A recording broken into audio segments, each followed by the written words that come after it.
Merci, merci Gabriel, tous choristes et musiciens. Merci à vous tous pour entamer ces beaux chants.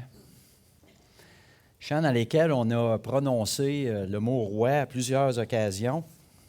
Et vous savez, on en est à notre deuxième message de cette nouvelle série sur l'Évangile selon Matthieu, une série intitulée « Un roi et son royaume ». Notre frère Denis a débuté cette marche, ce grand périple, ce voyage qu'on va tous faire ensemble au cours des prochains mois, de la prochaine année. Et Matthieu, cet évangéliste, un publicain, un collecteur de taxes, un homme qui faisait un job au nom du roi, au nom de César. Pas très populaire, mais qui maintenant annonce aux Juifs un autre roi. Le vrai roi, et un roi qui n'exige aucune taxe. Ça, c'est le genre de roi que tout le monde veut, n'est-ce pas? Imaginez un candidat au poste de premier ministre qui promet l'abolition des taxes et de l'impôt. Hey, on pourrait crier « Hourra! » Mais réaliser assez rapidement qu'une telle promesse, ça ne tient pas la route, ça n'en construit pas non plus. Mais heureusement qu'aujourd'hui, on vit dans un monde civilisé, éduqué, et que les hommes et les femmes en campagne électorale ne font pas de promesses en l'air. Alors, Matthieu proclame un roi qui régnera sur un royaume qui est bien différent de ce que l'on connaît ici sur terre depuis la chute en Éden. Alors, notre texte ce matin, on va regarder toujours dans le chapitre 1, parce qu'on est dans le premier bloc de cette série qui s'intitule « La venue du roi », donc c'est le deuxième message du premier bloc, et qui s'intitule « Une demande hors du commun », donc les versets 18 à 25, pour faire suite à la semaine dernière, désolé. Et je sais que le passage, normalement, lorsqu'on lit ce passage-là, la plupart d'entre nous, on est préoccupés, on pense à notre magasinage et à nos repas des fêtes. Mais relaxez, ce matin, ce n'est pas le cas, hein? On est encore en septembre, donc vous n'êtes pas dans un mauvais rêve, mais c'est quand même dans 15 semaines. Ça vient vite. Alors, on commence au verset 18, Matthieu 1. « Voici de quelle manière arriva la naissance de Jésus-Christ. Marie, sa mère, ayant été fiancée à Joseph, se trouva enceinte par la vertu du Saint-Esprit avant qu'ils eussent habité ensemble. Joseph, son époux, qui était un homme de bien et qui ne voulait pas la diffamer, se proposa de rompre secrètement avec elle, comme il y pensait. Voici un ange du Seigneur lui apparut en songe et dit, « Joseph, fils de David, ne crains pas de prendre avec toi Marie, ta femme, car l'enfant qu'elle a conçu vient du Saint-Esprit. Elle enfantera un fils, et tu lui donneras le nom de Jésus, c'est lui qui sauvera son peuple de ses péchés. » On continue au verset 22. « Tout cela arriva afin que s'accomplisse ce que le Seigneur avait annoncé par le prophète. Voici, la Vierge sera enceinte, elle enfantera un fils, et on lui donnera le nom d'Emmanuel, ce qui signifie Dieu avec nous. Joseph, s'étant réveillé, fit ce que l'ange du Seigneur lui avait ordonné, et il prit sa femme avec lui. Mais il ne la connut point jusqu'à ce qu'elle eût enfanté un fils, auquel il donna le nom de Jésus. » Fin du passage. Vous savez, normalement, lorsqu'un roi ou une reine est proclamé, celui-ci ou celle-là est déjà là. L'héritier du trône est connu, le successeur est en attente de la mort du roi ou de la reine. Parce qu'il y en a qui toffent longtemps, puis là, le successeur est à côté, puis c'est comme, j'ai hâte, hein? Et un jour, on annonce, le roi est mort. Vive le roi! Alors, le départ de l'un annonce l'arrivée de l'autre. La réalité, parfois, est tout autre. Parfois, le roi n'a pas de successeur vivant. Et là, ça fait de la chicane quand le roi meurt ou la reine. Et parfois, même, il y a quelqu'un du royaume qui se fait annoncer roi par ses fidèles, ceux qui le suivent, dans l'espoir de détrôner, même de renverser la royauté indésirable, la royauté désuète. Dieu a même fait oindre David, roi, alors que Saül était bien assis encore sur le trône d'Israël. Mais quel cœur, ce David, qui s'est soumis à son roi, qui a même refusé de le renverser, même de le tuer, jusqu'à ce que Dieu lui-même en décide. Quel magnifique exemple pour le croyant de voir un serviteur de Dieu, détenteur d'un privilège suprême, attendre le temps de Dieu pour prendre sa place légitime, même si on le sait d'avance. C'est tout un exercice d'humilité et de patience. La venue du roi s'accomplit exactement comme l'avaient annoncé les prophètes Michée et Ésaïe.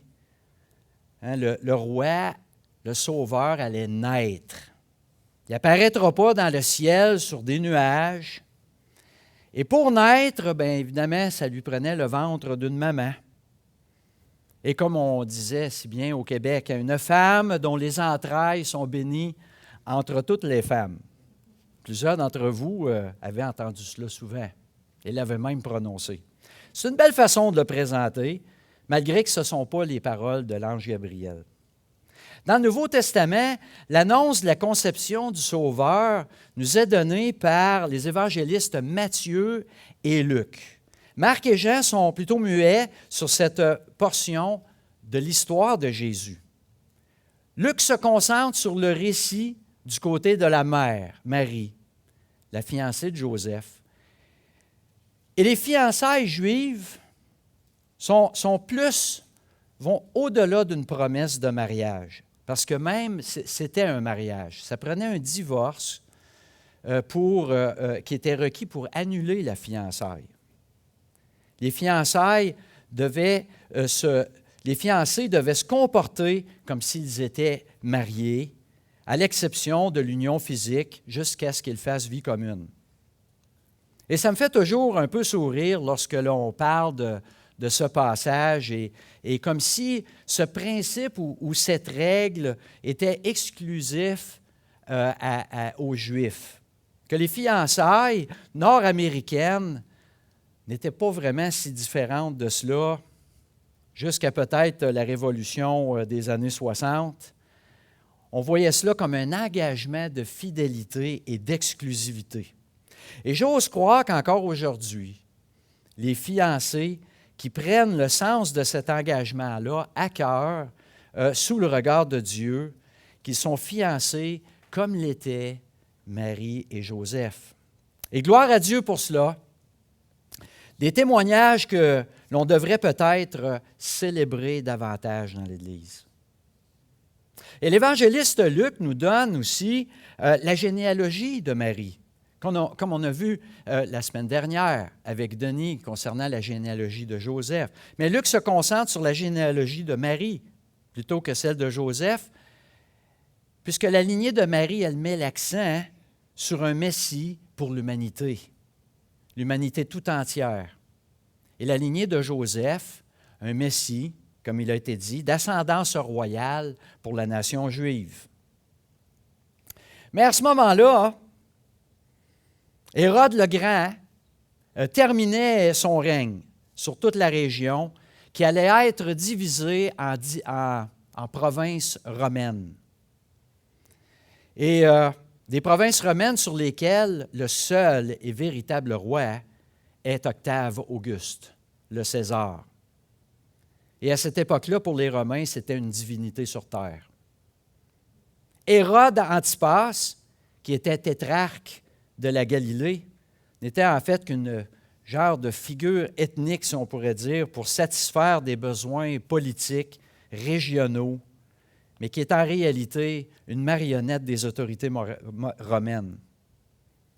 Et je ne vous apprends rien en disant que jusqu'à encore très récemment, on reconnaît que les régimes impérialistes utilisent un peu cette même tactique en mettant des gens en place dans des colonies pour diriger les choses à leur façon. On croit même que dans une certaine mesure, Jésus, lors de son arrestation publique, a nié la royauté d'Hérode en ne répondant à aucune de ses questions, mais qui a répondu à Ponce Pilate, représentant de César en Judée. Et même les principaux sacrificateurs ont crié à Ponce Pilate, « Nous n'avons de roi que César », comme on lit dans Jean 19, 15. Wow! Le roi des rois qui répond aux autorités légitimes sur terre, qu'il a lui-même mis en place. Quelle humilité! Supérieur à eux, mais soumis à ne pas faire dévier son plan, soumis à la volonté du Père. Ni Pilate ni César ne pouvaient faire dévier la mission du Sauveur, du roi annoncé. Quel modèle pour nous? Soumis aux autorités de ce monde, parce que nous sommes avant tout soumis à l'autorité de la parole de Dieu, soumis à Christ. Donc, absence d'un véritable roi sur le trône d'Israël, et l'annonce de la venue de ce roi-là se fait sans défilé, sans tapis rouge, sans tambour ni trompette, sans banquet, sans cérémonie d'investiture. L'annonce de ce roi, la venue de ce roi se fait dans l'intimité d'un songe à un fidèle sujet du royaume. Et ce fidèle sujet du royaume est Joseph, un charpentier galiléen. Et j'aimerais maintenant, pour ce passage ce matin, qu'on porte une attention particulière à l'égard de Joseph. Joseph, fils de Jacob, comme il est écrit au verset 16 qu'on a vu la semaine dernière. Alors oui, je sais que ça fait mêlant. Qu'on ne parle pas de Jacob et de Joseph de Genèse 30. Et qu'en plus, l'ange l'identifie comme Joseph, fils de David, au verset 20. Liant, il y avait une raison pour cela, liant l'appartenance de l'enfant à naître à la lignée royale. Mais ça, c'est un beau clin d'œil quand on y pense, de la part de Dieu. Le Messie issu d'une lignée royale, 42 générations, père et grand-père, après 42 générations, le père, le grand-père se nomme Joseph et Jacob. Jacob, père de la nation d'Israël, et Joseph, l'une des plus importantes figures de Christ dans les Écritures. Joseph, que la tradition populaire surnomme le roi des rêves. Croyez-vous que Dieu a un certain sens de l'humour? Peut-être une note ou un commentaire par rapport à la question des songes, les rêves, les visions. Tout comme Zacharie, Joseph et Marie ont eu concernant l'annonce de leur enfant. Étienne, le martyr, pour sa vision du Seigneur, et Paul, l'apôtre Paul, dans sa conversion. On lit ces passages-là, on lit les versets, et puis on dirait que c'est comme on est habitué, puis ça passe comme dans le beurre. Ben oui, on connaît ça, c'est ça, c'est correct. Mais lorsqu'un croyant d'aujourd'hui nous témoigne, il fait témoignage qu'il a vécu quelque chose comme ça, eh bien, on l'écoute poliment, puis là, en dedans, dans notre tête, on se dit c'est bizarre, ça, un peu. Et c'est normal, je pense, que l'on veuille éprouver un tel témoignage, surtout si c'est quelqu'un du Québec, d'Amérique du Nord. Mais soyons pas étonnés que Dieu peut encore aujourd'hui faire parler comme cela dans certains endroits du monde où il n'y a pas du tout accès à la parole de Dieu. Et que Dieu ne se limite pas toujours à des porte-paroles humains. Alors, que se passe-t-il dans la tête de Joseph en ce temps-là? Si l'on compare le récit de Luc avec celui de Matthieu, on déduit assez facilement que Joseph fut visité après Marie, puisque Gabriel confirme à Joseph l'origine de l'enfant qui est déjà conçu. Et on ne sait pas le temps qui s'est écoulé entre les deux visites, celle de Marie et ensuite Joseph. Mais on déduit qu'il y a eu certainement une discussion dans le couple, puisque Joseph était au courant. Il était au courant de la grossesse en cours. Parce que, tu sais, c'était pas rendu à un point où il me semble que tu as engraissé un petit peu ou il y a de quoi de différent chez toi. Joseph, certainement aussi, luttait intérieurement à savoir quoi faire. Et on peut facilement imaginer une telle situation pouvant lui faire perdre du sommeil. L'auteur Matthieu ne spécifie pas non plus de quelle façon Joseph vivait ce tourment, jusqu'à ce que l'ange le visite pour lui apporter une forme de paix dans cela. Mais ceci dit, Matthieu qualifie Joseph de cette façon. Et c'est un des rares endroits dans les Écritures où on nous décrit vraiment qui est Joseph, dans ce qu'il est, dans sa personne. On n'a pas grand-chose de plus. Matthieu nous le décrit comme un homme de bien, ne voulant pas diffamer sa femme, diffamer Marie, sa fiancée, déjà enceinte. Donc Joseph n'était pas à part des autres. Il a trouvé grâce. Il a trouvé grâce auprès des yeux de l'Éternel pour remplir une mission qui est tout à fait spéciale. Joseph est obéissant des autorités du monde, mais le cœur, les pensées puis le regard de Joseph sont tournés vers le véritable royaume, celui de l'Éternel Dieu, et pas celui de César. Et le Seigneur voit son cœur. Et Joseph, malgré sa connaissance de la loi, un homme pieux, un homme juste, son amour et sa compassion à l'égard de sa fiancée le menaient à vouloir épargner Marie d'une peine capitale par lapidation, parce que c'est ce que la loi exigeait. Et dans son rêve, Joseph apprend qu'il serait un instrument du plan infaillible de Dieu, qu'il est un acteur du premier acte, d'un grand scénario qui était annoncé par les prophètes. J'aimerais vous suggérer à ce propos que les intentions nobles de Joseph à l'égard de sa fiancée étaient dirigées par l'action du Saint-Esprit. Regardez bien, sa compassion pour Marie est plus forte que la loi, qui exige la punition. Parce que sa compassion trouvait sa source dans la vérité. Puisque Marie, en vérité, ne méritait pas la punition. En vérité, Joseph ne désobéissait pas à la loi. Parce qu'il a su ce qui se passait vraiment. Il a su la vérité. Il a vu derrière le rideau ce qui se passait. Arrêtons-nous un instant pour tenter de nous mettre à sa place. Puisque le scénario, là, ce n'est pas le suivant. Tu sais, l'ange Gabriel disait « Ouais, écoute, Joseph, ton plan, là, ton idée de rompre secrètement, c'est excellent, ça. C'est excellent, dit l'ange.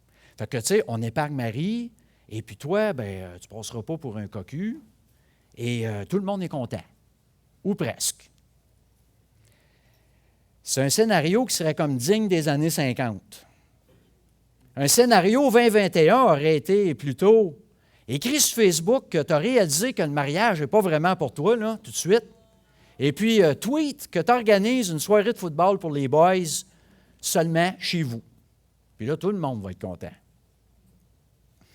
Mais non, l'ange lui dit, ne crains pas de prendre avec toi Marie.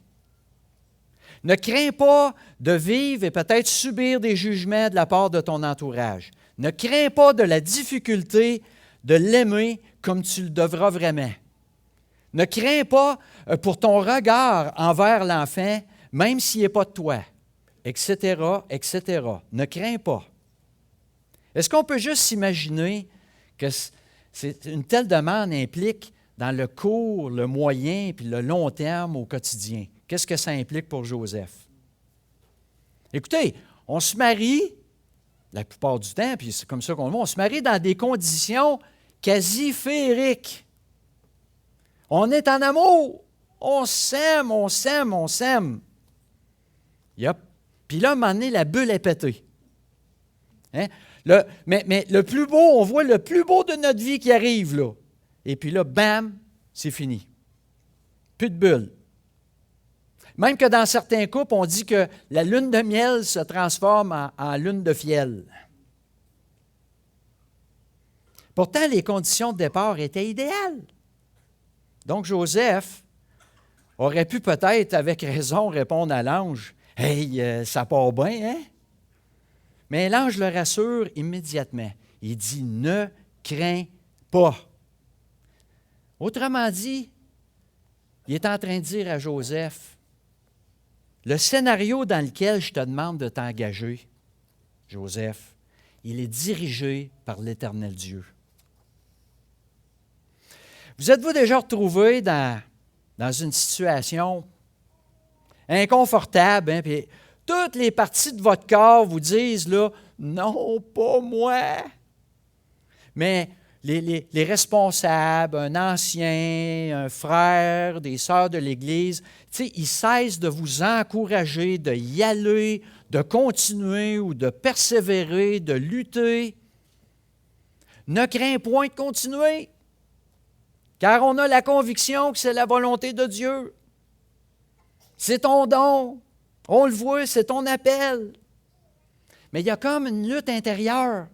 Il y a une lutte intérieure qui prend place, puis on est tiraillé, ce que notre cœur veut, puis ce que notre conscience nous chuchote. Mais il faut se rendre éventuellement à la même place que Joseph. Un bon matin, je me réveille et je fais ce que Dieu me demande. Comme ça. C'est facile. C'est quoi le problème? Marie a fait la même chose. Ben, écoute, après avoir posé une petite question technique à l'ange, il donne la réponse, il explique ça. Et puis, pouf! Je suis ta servante et qu'il me soit fait ainsi. Voilà. C'est de même que ça se passe chez les gens qui ont la foi. Il y en a probablement qui se disent, tu n'es pas trop encourageant toi matin. Là. Mais rassurez-vous, j'avais le même sentiment quand je méditais sur le texte. Je me suis dit un instant, on n'est pas tous des Joseph puis des Marie. Mais ils ne sont pas les seuls non plus dans cette catégorie-là. On n'a qu'à penser à Noé. Noé dans Genèse 6. Noé trouva grâce aux yeux de l'Éternel, au verset 8, et ensuite, il reçoit toutes les instructions là, concernant la construction de l'arche, parce qu'il allait arriver quelque chose qu'il n'avait jamais vu de sa vie. Mais ça dit, c'est ce que fit Noé, il exécuta tout ce que Dieu lui avait ordonné, au verset 22. On peut penser à Abraham, en Genèse 12. L'Éternel dit à Abraham, va-t'en de ton pays, de ta patrie, de la maison de ton père, dans le pays que je te montrerai. Abraham partit comme l'Éternel lui avait dit.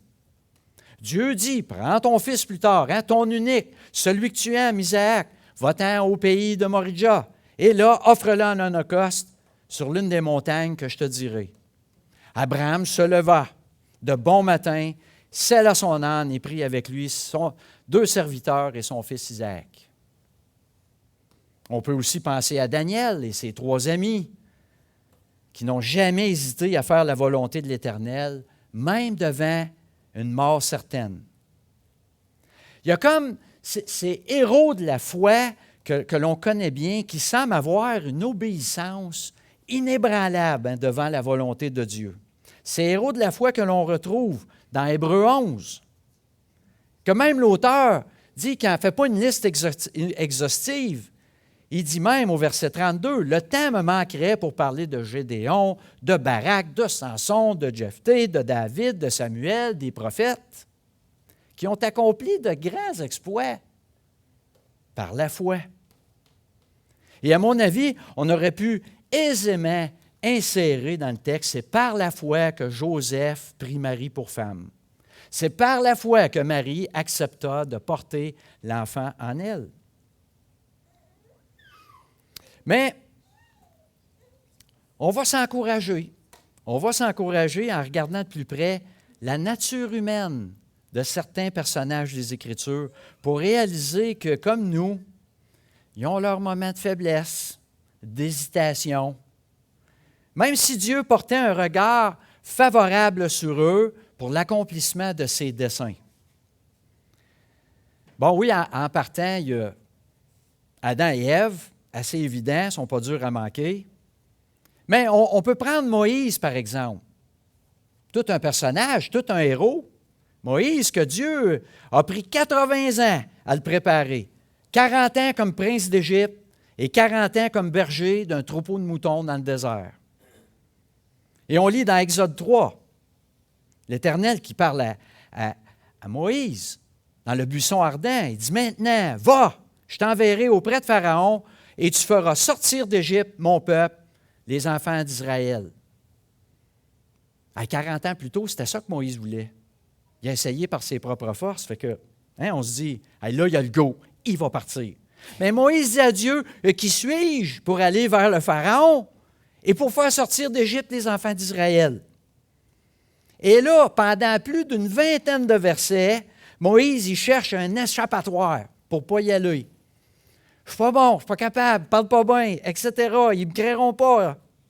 Jusqu'à ce que Dieu choque sa colère. Ça dit, sa colère s'enflamma contre Moïse. Il a fini par y aller. Je pourrais aussi parler d'Aaron, d'Élie le prophète, du roi David, qui même, malgré leurs nombreuses victoires, des victoires acquises sous l'obéissance et leur foi en Dieu, ont tous connu des moments plutôt sombres et moins glorieux. Que dire du prophète Jonas, qui refuse son mandat et qui croit être capable de sauver de l'Éternel? Dans le Nouveau Testament, on pourrait nommer les apôtres, les 11.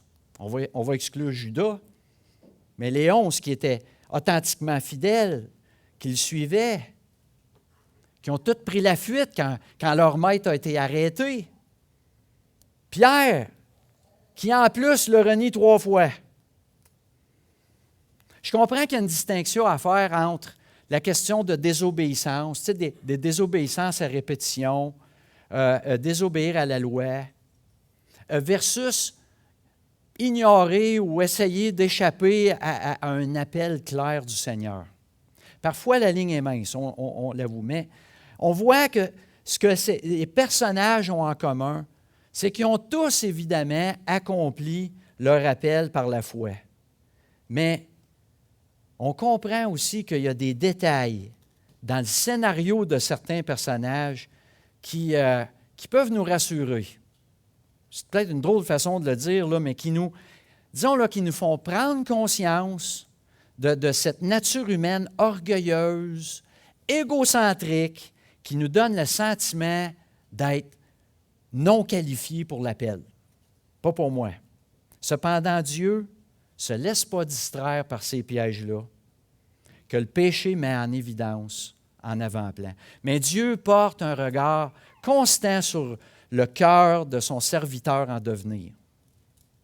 Vers où notre cœur est tourné? Vers où leur cœur est tourné vraiment?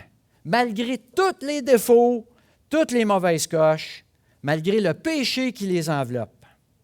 Dieu est parfaitement conscient de cela et il va utiliser des hommes et des femmes imparfaits pour accomplir son plan de rédemption du monde. Ils vont être des instruments pour construire son Église à travers les siècles. De Adam jusqu'aux apôtres, des apôtres jusqu'à vous et moi, les amis. Ça arrive que vous ne vous sentez pas à la hauteur ou pas digne. Si votre cœur, votre âme et vos pensées sont authentiquement et sincèrement tournés vers Dieu, pourquoi hésite-t-on d'entrer dans son scénario moulé pour nous? Comme Joseph. Dieu ne demande même pas à ses anges de le faire. Joseph aurait pu dire à l'ange, « Hey, écoute, toi, là, puis ta gang, vous êtes pas mal plus qualifiés que moi, il me semble que vous feriez une bonne job pour vous occuper de l'enfant, là, inoffensif, sans défense. Il me semble que pour l'élever et le protéger, vous pourriez le faire. » Mais on doit réaliser qu'on est les instruments de construction de son Église.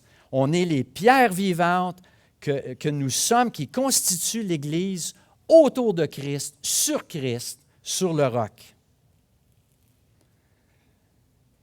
Les anges, comme il est écrit, sont des êtres destinés à sa grâce et son salut qui œuvre dans son plan. Pas les anges, excusez-moi. On est les êtres destinés à sa grâce, à son salut. Pas les anges. Bien qu'ils soient des esprits au service de Dieu, envoyés pour exercer un ministère en faveur de ceux qui doivent hériter du salut, nous dit Hébreux 1,14, l'apôtre Pierre souligne dans 1 Pierre 1,12, il insiste sur le fait que la révélation de l'Évangile est exclusif à nous, pour être ensuite prêchée, proclamée, puis la vivre. C'est nous les graciés, les privilégiés. À nous, les imparfaits, les faibles que nous sommes. Et c'est exactement ce que Dieu veut faire. Et puisque sa parole nous dit, dans 2 Corinthiens 12,8, « Ma grâce te suffit, car ma puissance s'accomplit dans la faiblesse. » Et regardons cela comme l'apôtre Paul y répond. « Je me glorifierai donc bien plus volontiers dans mes faiblesses, afin que la puissance de Christ repose sur moi. » C'est à nous aussi que Dieu parle. À nous qui écoutons ce matin. Je me parle à moi autant qu'à vous. Est-ce qu'on ressent cet appel irrésistible? Et pour vous qui peut-être entendez ce message et êtes un peu étranger à ce genre de discours, est-ce que vous sentez être attiré par son évangile et de vouloir entrer dans la famille de Dieu? Comme ces hommes et ces femmes de la Bible, malgré toutes les coches mal taillées, malgré même le mépris et l'indifférence que vous ayez pu avoir pour Dieu, envers Dieu jusqu'à date, mais il va continuer. Il continue de frapper à la porte de votre cœur. Il ne défoncera pas. Il attend que vous lui ouvriez votre cœur. Que vous acceptiez et vous reconnaissiez tel quel, avec une nature rebelle, désobéissante. Le péché, chers amis, est demander à Dieu d'entrer dans votre vie pour être transformé à l'image de son Fils, par la puissance de Christ. Et surtout, d'avoir la paix que rien dans l'univers pourra vous ravir de sa main. En conclusion, voilà ce que je vous propose de retenir ce matin pour cette semaine qui est devant nous, avec l'attitude et le cœur de Joseph. Espérer patiemment le retour de Christ.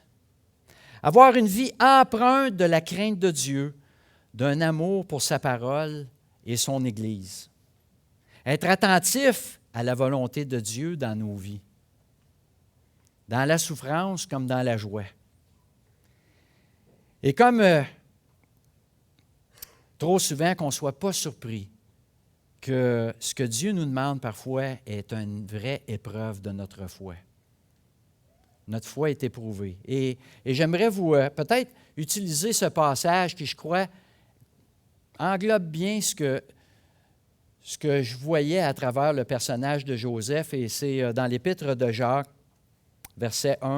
chapitre 1, versets 2 à 4, qui dit « Mes frères, regardez comme un sujet de joie complète les diverses épreuves auxquelles vous pouvez être exposés, sachant que l'épreuve de votre foi produit la patience.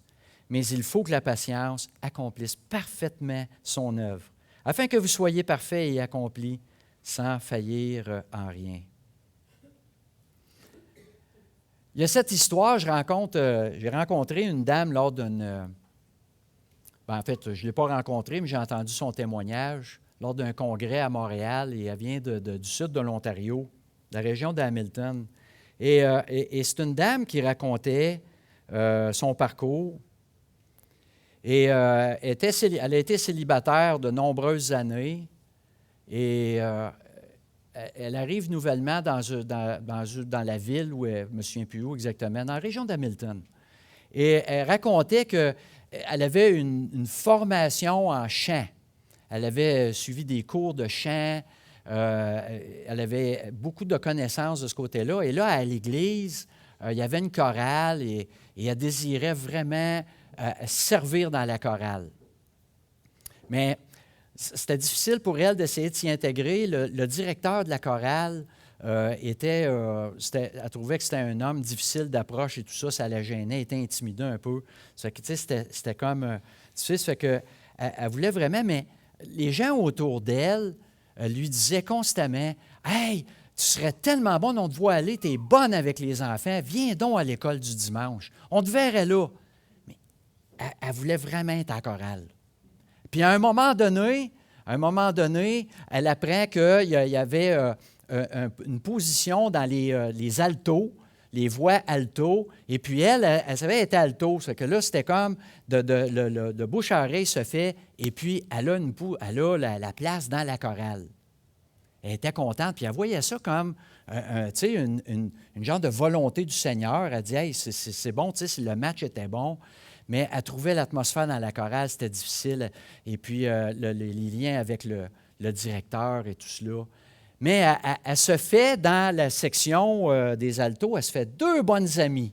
Et là, ça clique. Il y avait la chimie, les atomes crochus. Et puis là, elle avait vraiment 2 bonnes amies qui, elles aussi, connaissaient beaucoup le chant. Et puis là, elle avait vraiment... Elle trouvait ça, là, c'était un score parfait. Elle avait eu le poste dans la chorale.